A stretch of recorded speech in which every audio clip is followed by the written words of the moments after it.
A not-to-do list. Perhaps the biggest part of living a conscious, intelligent lifestyle involves breaking away from social norms or limiting beliefs, and writing your own rulebook. This can mean taking a step back from consumer culture and choosing to live a more sustainable lifestyle, where having new cars, new shoes, or new toys doesn't equate to happiness. It can also mean consciously choosing your spiritual practice to suit your individual needs and values, creating your definition of productivity and success, or listening to your intuition rather than other people's opinions about your lives. But what about the things you choose not to do? Are they as critical as the practices and routines you actively incorporate into a conscious lifestyle? In a world where we are encouraged to always be on, always doing and striving to achieve something new, choosing to abstain from certain situations or practices is just as critical in determining the quality of your life as the things you do.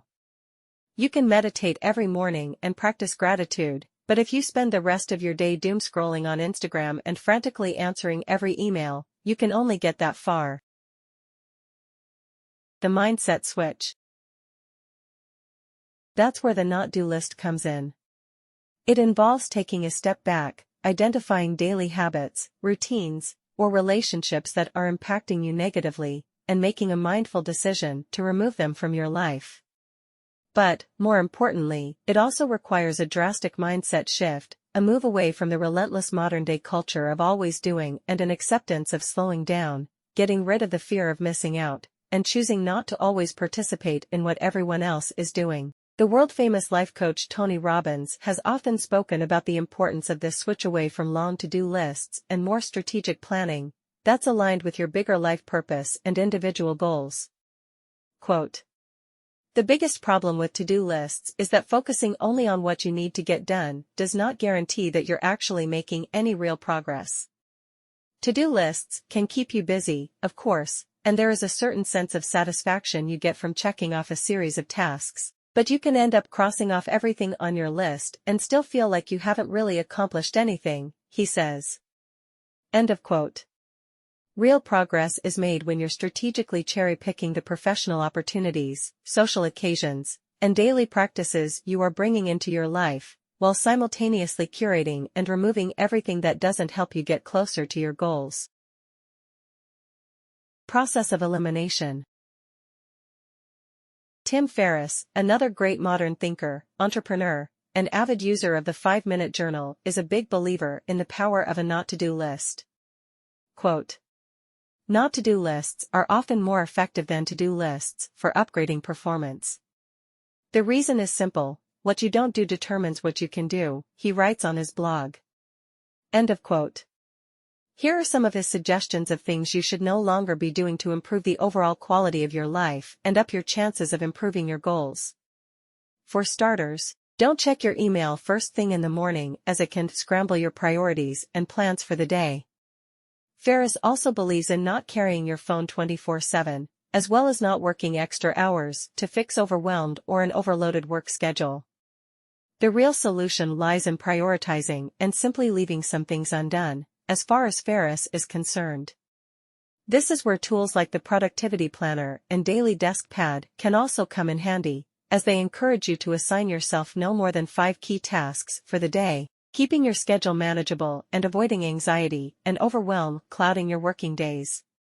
When writing your own not-to-do list, there are no rules or limits as to what you put down. You can look at the tasks and situations weighing you down at work and take Ferriss' cue in establishing not-to-dos like only checking your email at certain times during the day, determining a couple of hours or a day per month to spend away from your phone and other technology, or adding screen time limits on social media apps to avoid doom scrolling. It's equally important to establish boundaries and not-to-dos in your personal life too. Perhaps that means not saying yes to every social invitation if you don't really want to attend an event and need time for yourself, or not continuing interacting with people who show signs of negative or disrespectful behavior. Watch your language. Clearly, there are plenty of benefits in choosing to take a step back from certain habits, situations, or even people. But it's also worth considering how you go about doing that. Constantly using negation when you're speaking, whether by saying no or I don't want to do this, can actually set a negative precedent, even subconsciously. So it's worth paying extra attention to your language when making those statements and switching things up a little bit to avoid negation and establish a more positive undertone. Instead of sharp no's, you can politely abstain by saying that you're not able to participate in an event, or that something doesn't feel like a good fit for you. It's all about small, subtle tweaks. For example, instead of telling your coworker that you are not going to reply to their email, explain that you have set aside certain hours in the afternoon to look at emails and they should expect a response later on. Quote, I don't use no in my regular life with people or with my daughter. That doesn't mean I say yes to everything, but I'm a very mindful speaker. I believe words hold great power and really influence our mind. No creates a fixed rather than a growth mindset, explains Mimi Icon. End of quote. Embrace this alternative way of thinking that goals aren't always about doing more.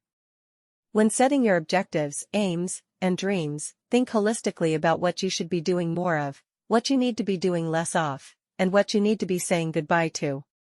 The only rule is that the power is in your hands and you are the one setting the rules of your life.